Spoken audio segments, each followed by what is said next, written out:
जैसे cricket team में हर player का एक यूनिक फैक्टर होता है, जैसे फॉर्म, कंसिस्टेंसी या प्रेशर हैंडलिंग, और ये फैक्टर्स एक प्लेयर को टीम में बनाए रखते हैं और कामयाबी दिलाते हैं। वैसे ही इन्वेस्टिंग में भी कुछ फैक्टर्स जैसे momentum, quality, value, growth, size, low volatility इत्यादि होते हैं जो रिटर्न्स को इन्फ्लुएंस करते हैं। और जब किसी एक फैक्टर या फिर कुछ स्पेसिफिक फैक्टर्स के बेसिस पर स्टॉक्स सेलेक्ट करके पोर्टफोलियो डिजाइन किया जाता है तो उसे फैक्टर इन्वेस्टिंग कहा जाता है। नमस्कार दोस्तों, आप देख रहे हैं फंडनामा। मैं हूं पंकज मटपाल और आज इस वीडियो में मेरा फोकस रहेगा मोमेंटम फैक्टर पर और मैं साथ ही रिव्यू करूंगा ICICI prudential active momentum fund को, जिसका एनएफओ 8 जुलाई 2025 से 22 जुलाई 2025 तक ओपन है।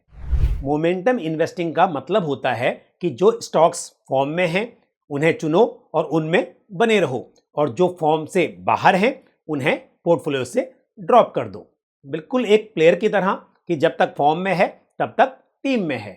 एक्चुअली ये स्ट्रेटजी एज्यूम करती है कि जो स्टॉक्स रिसेंट टाइम में अच्छा परफॉर्म कर रहे हैं वो आगे भी परफॉर्म करते रहेंगे। अब समझते हैं कि मोमेंटम इन्वेस्टिंग का फायदा क्या होता है।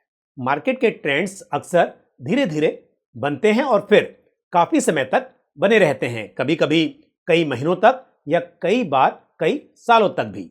और जब किसी स्टॉक में स्ट्रॉन्ग अर्निंग्स या प्राइस ट्रेंड डेवलप होता है तो वो जनरली लंबा चलता है।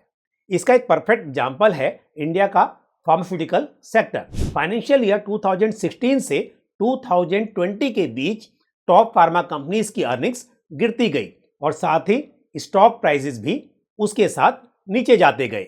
लेकिन कोविड-19 पेंडेमिक के बाद जब अर्निंग्स में स्ट्रॉन्ग रिकवरी आई तो स्टॉक्स प्राइसेस भी शार्पली ऊपर गए।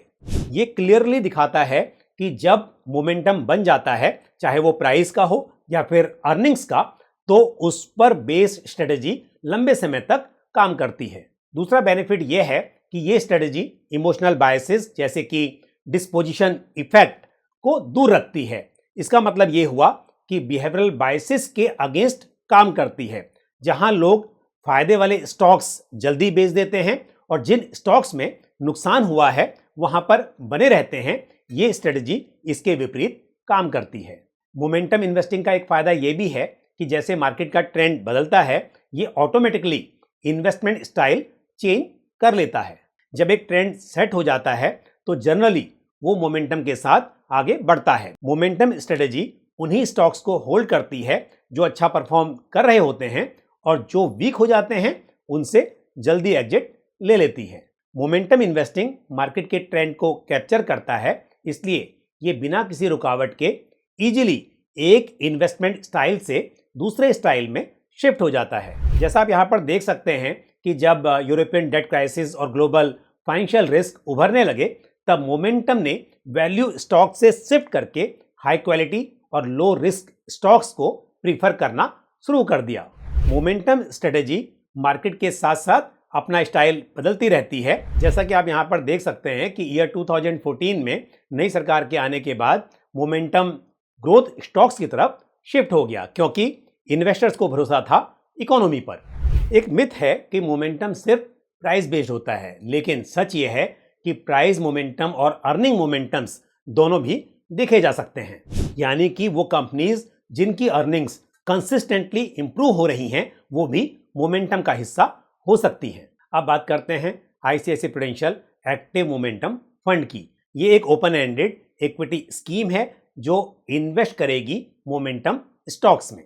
ये फंड टेक्निकल और फंडामेंटल एनालिसिस के कॉम्बिनेशन को यूज करते हुए प्राइस और अर्निंग मोमेंटम दोनों को ट्रैक करेगा। फंडामेंटल एनालिसिस के थ्रू ऐसी कंपनी चुनी जाती हैं जो लगातार अच्छे रिजल्ट्स दे रही होती हैं, जिनकी अर्निंग एनालिस्ट के एक्सपेक्टेशन से बेहतर होती हैं और जिनके पास फ्यूचर ग्रोथ के स्ट्रॉन्ग रीजन्स होते हैं, और वहीं से मोमेंटम शुरू होता है। साथ ही प्राइस मोमेंटम के बेसिस पर भी उन स्टॉक्स को आइडेंटिफाई किया जाता है जिनका प्राइस ट्रेंड अलग अलग टाइम पीरियड्स में स्ट्रॉन्ग रहा हो और जो अपने रिस्क के हिसाब से अच्छे रिटर्न्स दे चुके हों।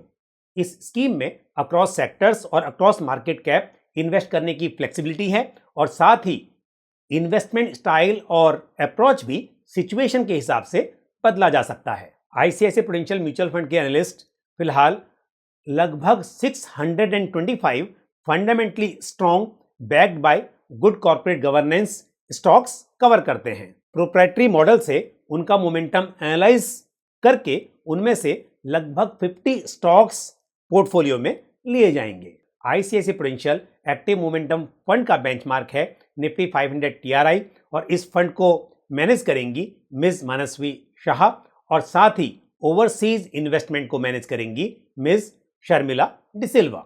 मिनिमम एप्लीकेशन अमाउंट 5000 रुपीज है और 1 रुपी के मल्टीपल्स में इसे बढ़ाया जा सकता है और स्कीम में एसआईपी, एसटीपी और एसडब्ल्यूपी की सुविधा उपलब्ध है।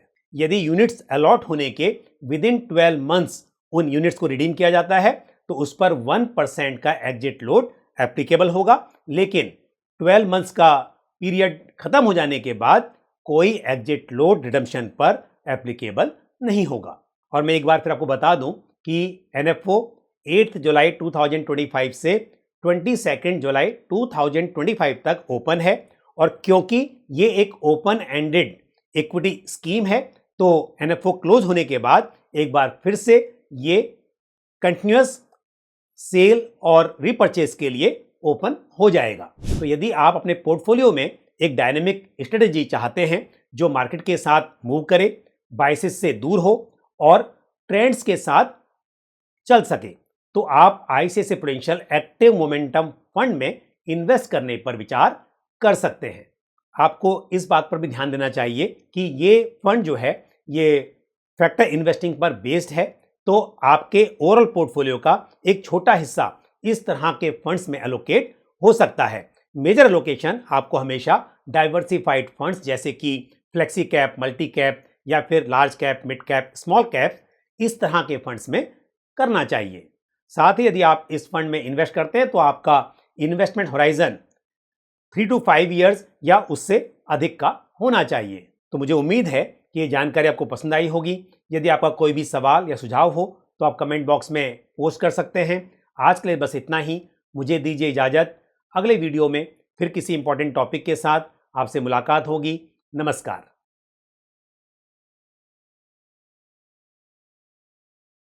म्यूचुअल फंड निवेश बाजार के जोखिमों के अधीन है। योजना से जुड़े सभी दस्तावेजों को ध्यान से पढ़ें।